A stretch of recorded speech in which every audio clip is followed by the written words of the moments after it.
Bismillahirrahmanirrahim. Assalamualaikum warahmatullahi wabarakatuh.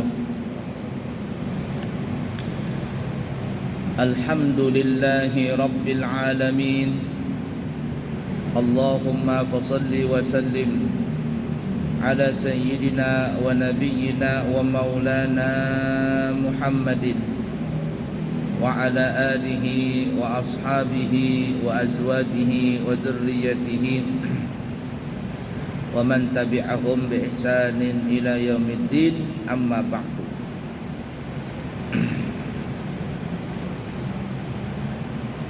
Para jamaah salat maghrib sekalian yang disayangi Allah dan dicintai Allah,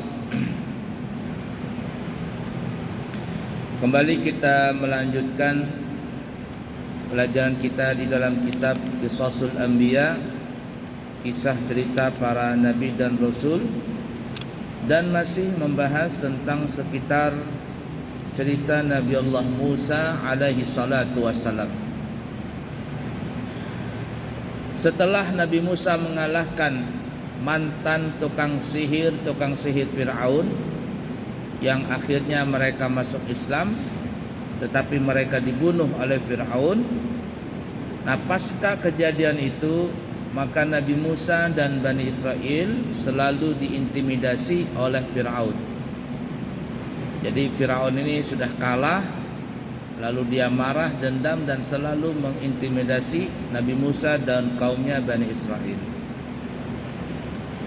Kita sudah bahas sedikit pada pertemuan yang lalu. Kemudian disebutkan juga, disebutkan dalam surah Al-A'raf ayat 128. A'udzu billahi minasy syaithanir rajim. Qala Musa liqaumihi ista'inu billahi wasbiru innal arda lillahi yurithuha man yasha'u min 'ibadihi wal 'aqibatu lil muttaqin. Nabi Musa berkata kepada kaumnya, mohonlah pertolongan kepada Allah dan bersabarlah. Sesungguhnya bumi ini kepunyaan Allah, dan bumi tersebut akan diwariskan kepada siapa yang dikehendakinya dari hamba-hambanya, dan kesudahan yang baik adalah bagi orang-orang yang bertakwa. Jadi Nabi Musa memberikan semangat kepada kaumnya, minta tolong sama Allah dan bersabar. Memang pasca waktu itu Fir'aun semakin ganas, semakin kejam dengan Bani Israel.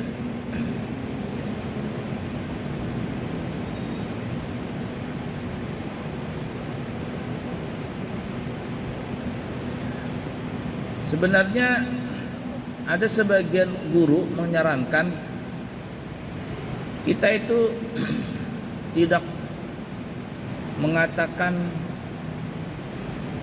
jahat kepada orang Israel, karena Israel itu bahasa Arabnya adalah Yakub. Jadi kalau kita bilang orang-orang Israel itu jahat, seakan-akan kita mengatakan orang-orang keturunan Nabi Yakub itu jahat. Ini lagi perang, Hamas, Taliban, ya, mereka jadi satu, dibantu dengan negara-negara Muslim untuk mengalahkan negara Israel di sana. Ada sebagian guru menyarankan, mengatakan sebaiknya kita tidak mengatakan Israel, tapi yang kita katakan adalah Yahudi. Makanya ada sebagian guru dia sangat kaku untuk mengatakan, untuk berdoa, ya, lalu berdoa untuk membinasakan orang Israel. Karena kalau Israel itu ya tadi Nabi Yakub. Nah, jadi sebenarnya kalau kita melihat riwayat-riwayat hadis, Nabi kita tidak pernah menghina atau mencaci, memaki atau mendoakan yang jelek kepada Israel, Bani Israel. Kenapa? Karena Bani itu bahasa kitanya anak cucu. Israel anak cucu Nabi Yakub. Yang didoakan untuk kehancuran itu bukan Israelnya tetapi Yahudinya. Makanya kita lihat kalau dalam kitab-kitab itu, riwayat-riwayat hadis, kemudian sejarah-sejarah, itu pasti disangkutkan dengan Yahudi atau Nasrani. Kenapa? Karena kalau Israelnya itu anak Nabi Yakub. Kalau Yahudinya pemahaman yang sudah salah. Agama Yahudinya benar. Asalnya Yahudi itu benar. Nasrani itu benar asalnya nih. Tapi karena ada penyelewengan, maka Nasrani yang jahat menyimpangkan ajaran Nabi Isa yang benar, agama Nasrani yang benar itu. Sehingga Nabi Isa dikatakan menjadi anak Tuhan. Nabi Isa dikatakan anak Tuhan. Nah, ini penyelewengan besar. Begitu juga Yahudi benar sebenarnya. Zaman Nabi Musa itu agamanya agama Yahudi. Nabi mereka kalau ingin mengucapkan 2 kalimat syahadat, pertama kalimat syahadat kepada Allah, yang kedua kepada Nabi Musa.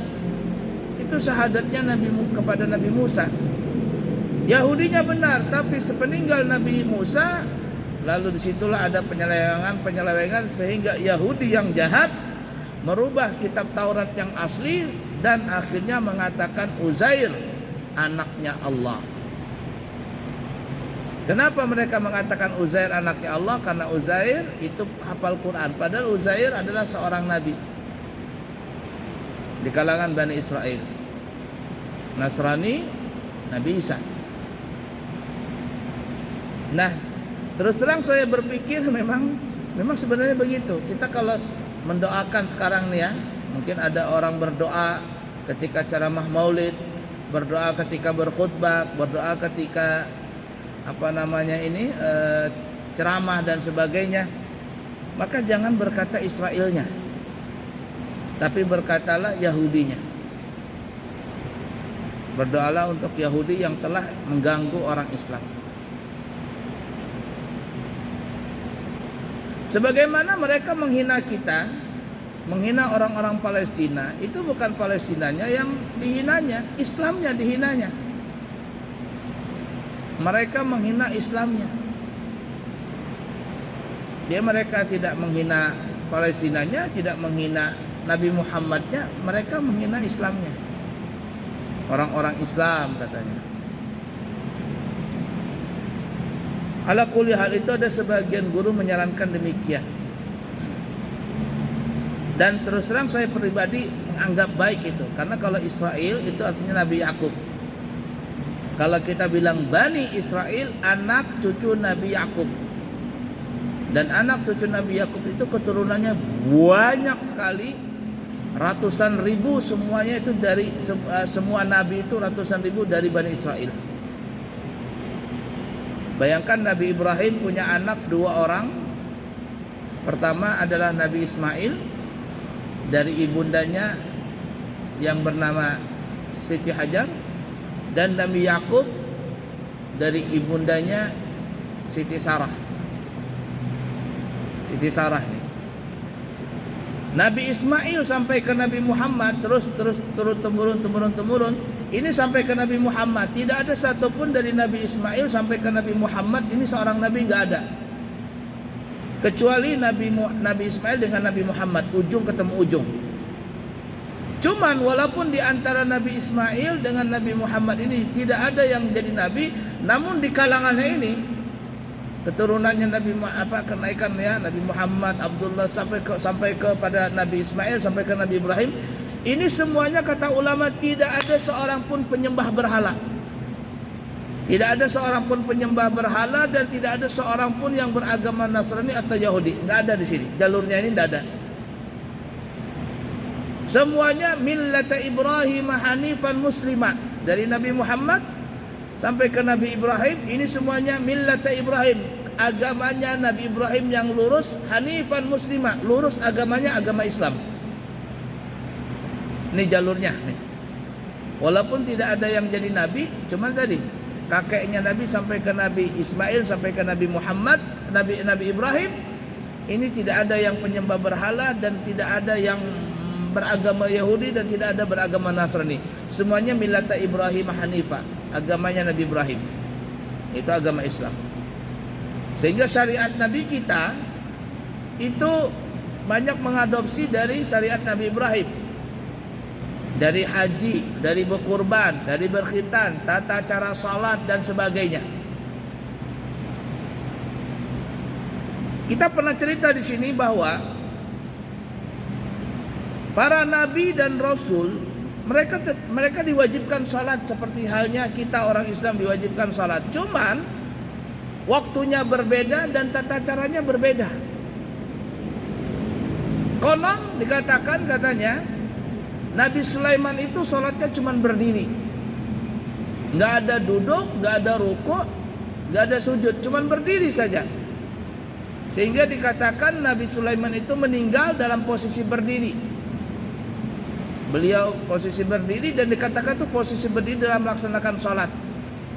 Jin yang disuruh oleh Nabi Sulaiman untuk membuat istana, itu mereka dia tidak tahu 2 tahun atau berapa tahun baru mereka sadar bahwa Nabi Sulaiman telah meninggal dunia. Dengan apa? Dengan dimakannya tongkatnya Nabi Sulaiman. Setelah tongkatnya dimakan rayap jatuh Nabi Sulaimannya, baru jin-jin itu pada sadar bahwa Nabi Sulaiman itu meninggal. Padahal sudah lama itu. Nah konon Nabi Sulaiman itu berdiri meninggalnya dalam posisi salat. Karena Nabi Sulaiman itu hanya diwajibkan salat sambil berdiri.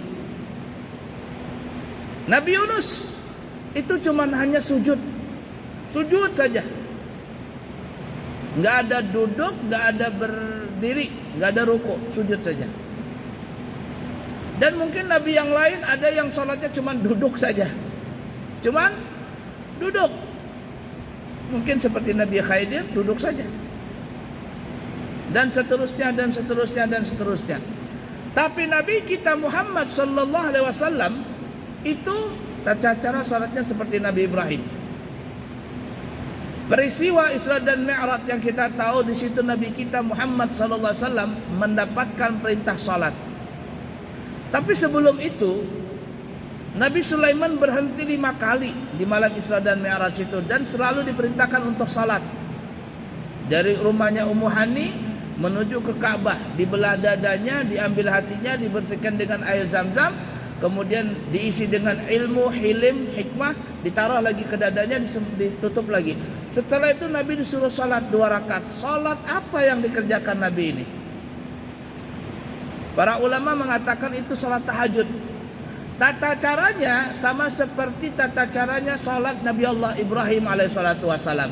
Karena kata ulama, sebelum ada perintah salat 5 waktu, bagi Nabi itu wajib salat qiyamul lail.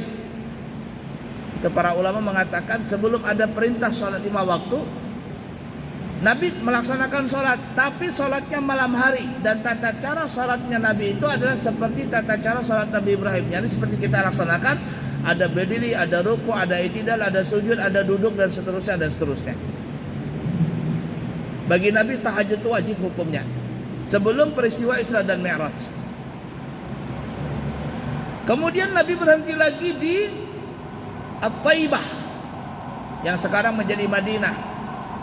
Makanya kan ada satu syairnya, ya Taibah, ya Taibah, ya dawal ayana ustakna lik wal hawa nadana wal hawa nadana wal hawa nadana.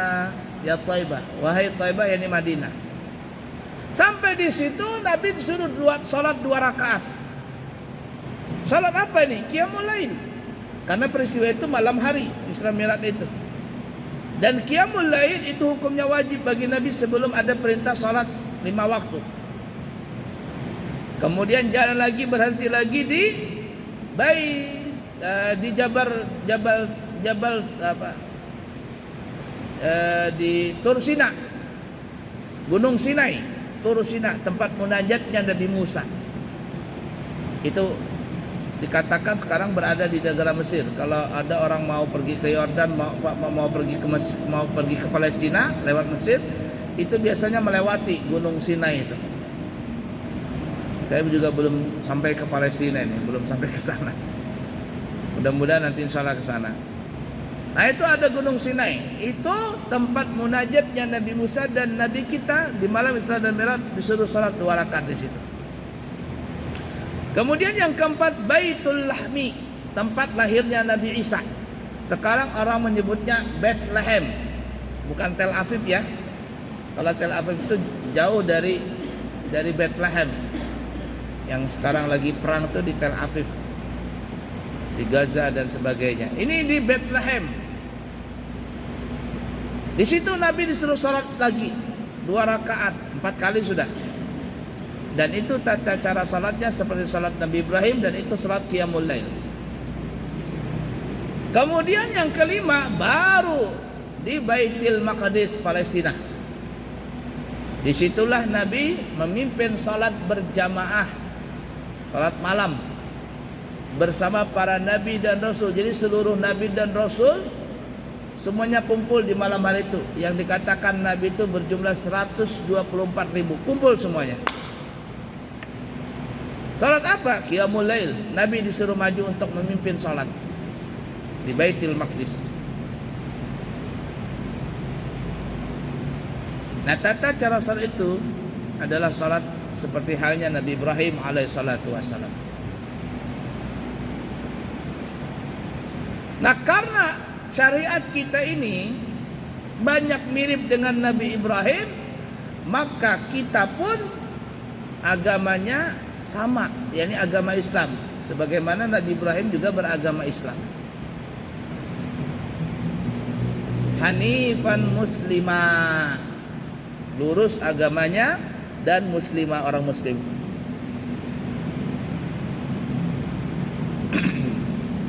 Begitu ya. Keturunan Nabi Ismail ini disebut namanya Bani Ismail. Dan ketika Nabi Ismail telah lahir dengan izin perintah Allah, maka Nabi Ibrahim disuruh untuk membawa Siti Hajar dan Nabi Ismail ke suatu lembah yang sekarang menjadi kota Mekah. Disitulah asal muasalnya. Nabi Ismail bertinggal, lalu menikah, sudah besar menikah dengan orang Yaman. Orang Yaman ini orang Arab, ya. Dan akhirnya sampai sekarang ini. Disitulah asal muasal orang Arab. Tidak ada nabi di antara Nabi Ismail dengan Nabi Muhammad kecuali cuman berdua ini saja. Di antaranya enggak ada, cuman di antaranya ini adalah mereka beragama Islam, bukan beragama penyembah berhala atau Majusi atau Yahudi atau Nasrani. Dalilnya di mana dalam Al-Qur'an? Wa taqallubaka fis sajidin, dan kami bolak-balikan engkau, yakni Nur Muhammad tadi itu, di antara sulbi-sulbinya orang yang sujud. Sulbinya orang-orang yang sujud. Baik, kemudian adapun Nabi Yakub dari anak Nabi Ibrahim yang istrinya Siti Sarah, ini mempunyai anak lagi namanya Nabi Ishak. Nabi Ishak sekarang berkubur di Palestina situ, di Masjid Aqsa dekat situ. Nabi Ishak mempunyai anak 12 orang. Termasuk adalah Nabi Allah Yusuf dan Bunyamin. Ada Sam'un dan sebagainya, saya kurang hafal, itu ada 12 orang. 12 orang inilah yang menjadi cikal bakal bangsa Bani Israel. Mohon maaf saya salah bicara. Nabi Ibrahim punya anak Ishak, Nabi Ishak punya anak Yakub. Mohon maaf salah ngomong tadi ya. Nabi Ibrahim punya anak namanya Ishak, Ishak punya anak namanya Yakub. Yakub ini mempunyai anak 12 orang. Yakub ini dalam bahasa Ibrani disebut namanya Israel. Punya anak 12 orang, 12 orang inilah yang menjadi cikal bakal bangsa Bani Israel, yang menjadi 12 suku. Itu sampai nanti kita ceritanya di zaman Nabi Musa nanti ini. Ketika Nabi Musa membelah lautan, itu dalam riwayat dikatakan lautan terbelah menjadi dua. Lautan Merah ini terbelah menjadi dua. Tapi pendapat yang lain, kisah Israeliat yang lain dikatakan bukan terbelah berdua, tetapi menjadi lautan itu terbelah menjadi 12 lorong. 12 gang. Kenapa 12 gang? Karena suku Bani Israel yang jumlahnya puluhan ribu waktu itu ada 12 suku. 12 suku dari mana? 12 suku daripada anak Nabi Yakub yang 12 orang tadi. Inilah yang disebut namanya Bani Israel. Udah dipaham kira-kira dulu ya sejarahnya ini. Nah, sehingga para ulama kita mengatakan kalau kita ingin melaknat orang-orang Israel, jangan bilang Israelnya. Allahumma halikil Israel, ya Allah binasakanlah Israel. Kalau kita bilang Israel itu Nabi Yakub. Tapi kita Allahumma halikil Yahudi wan Nasara, ya Allah binasakan Yahudi dan Nasara. Yahudi dan Nasara, itu aja sudah. Nah, Bani Israel ini awalnya dari Nabi Yakub tadi sampai ke Nabi Isa. Nah, dari Nabi Yakub sampai ke Nabi Isa ini puluhan bahkan ratusan ribu para nabi dan rasul diutus ke situ dari bangsa Bani Israel. Makanya orang Israel ini mereka itu merasa bangga. Kenapa? Karena mereka adalah keturunan para nabi dan rasul. Mereka bangga itu dengan kejayaan, dengan kehebatan, dengan anugerah yang Allah berikan kepada mereka karena ratusan ribu nabi dan rasul diutus dari kalangan Bani Israel tadi. Jadi dari anak keturunan Nabi Yakub yang 12 orang tadi. Terakhir kepada Nabi Isa alaihissalatu wassalam. Udah dipaham kira-kira ya? Itu nanti termasuk adalah Nabi Sulaiman, Nabi Daud, banyak sekali ya. Nabi Zakaria, Nabi Yahya, Nabi Ilyas, Nabi Ilyasa, semuanya itu dari kalangan Bani Israel. Itulah orang Israel ini merasa bangga. Cuman Israel ini terkenal mucilnya, sangat mucil. Orang-orang Israel terkenal mucil. Bani Israel. Yaitu nanti kita lihat cerita-ceritanya kaum Bani Israel ini dari kalangan Nabi Musa yang mucil-mucil itu yang ada yang dijadikan babi. Kalau ini nanti dijadikan babi, dijadikan monyet maksudnya, monyet. Itu nanti setelah pulang Nabi Musa dari munajat, banyak yang membangkang. Lalu Allah kutuk jadi monyet. Kalau umatnya Nabi Isa itu dikutuk Allah menjadi babi. Jadi babi. Kalau yang dari monyet dari kalangan kaum Nabi Musa. Makanya ada yang mengatakan mungkin praktek Darwin, yang dia katakan manusia ini berasal dari monyet, ya mungkin dia dapat monyetnya yang dikutuk oleh Allah ya, yang kaum Nabi Musa ini dikutuk jadi monyet. Mungkin dia dapat di situ, dia punya punya ambilan.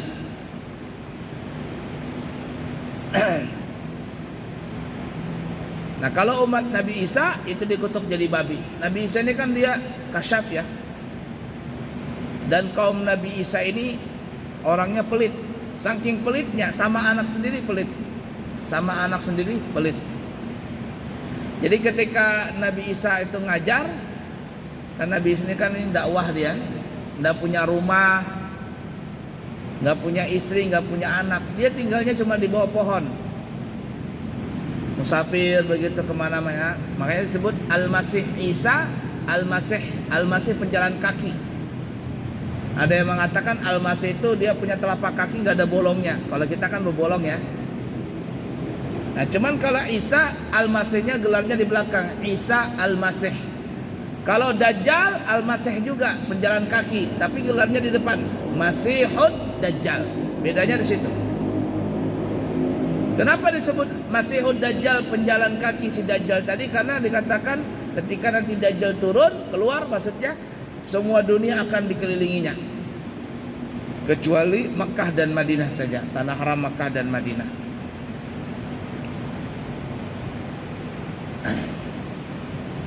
Nah, jadi Nabi Isa ini mengetahui kaumnya itu pelit. Saking pelitnya, sama anak sendiri pelit. Jadi kalau Nabi Isa lagi ngajar begitu, anak-anak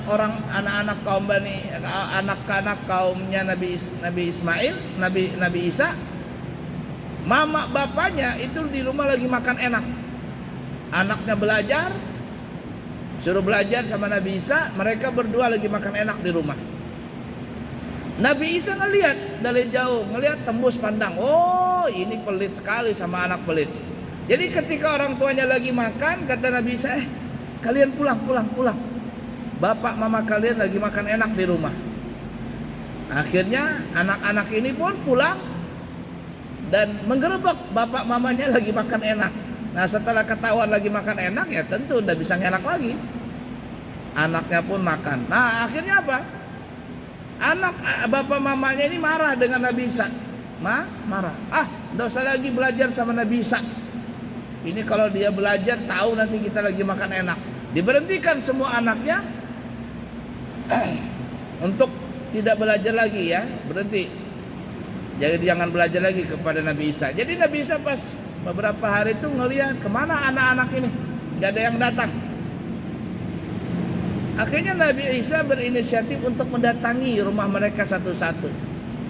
Ketemu dengan orang tuanya, tanya, mana anak kalian? Kenapa nggak belajar? Kata anak kami nggak ada. Nabi Isa kan tahu itu yang dalam kamar bukan anak kalian, bukankah anak kalian? Mereka mengelak, berbohong. Itu bukan anak kami katanya, itu babi. Itu babi. Setiap kali Nabi Isa berkata begitu dengan orang-orang, dikatakan itu babi. Akhirnya ketika mereka buka pintu, anak mereka langsung berubah jadi babi. Nah itu, kalau Nabi Musa kalangan Yahudi itu jadi monyet kaumnya, kalau Nabi Isa kaumnya menjadi babi. Dua-duanya nggak enak. Ada yang mengatakan ganteng-ganteng serigala.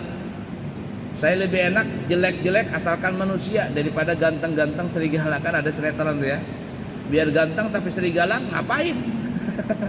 Biar jelek asalkan manusia. Ala kulli hal seperti itu. Nah, itu asal muasalnya ya. Nah, jadi Fir'aun ini pasca kekalahannya dia sangat kejam dengan Bani Israel. Dengan Bani Israel waktu itu nanti sampai akhirnya nanti Nabi Musa membawa kaumnya keluar dari tanah Mesir menuju ke Palestina, tapi nggak sampai ke Palestina. Nabi Musa nggak sampai ke Palestina. Nanti semuanya kita akan ceritakan semuanya itu insyaallah ya. Baik. Jadi saran sebagian ulama, kalau kita ingin mendoakan kejelekan, ya, mendoakan kehancuran, itu jangan mendoakan kepada Israelnya, tapi kepada Yahudinya.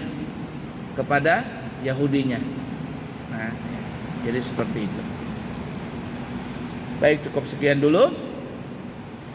Insyaallah kalau tidak ada halangan, ya kami nanti akan membawa jamaah lagi di bulan November akhir, tanggal 30 November. Siapa tahu ada jamaah yang kepingin berangkat. Ini masih ada 2 seat yang kosong, ada 2 bangku yang kosong.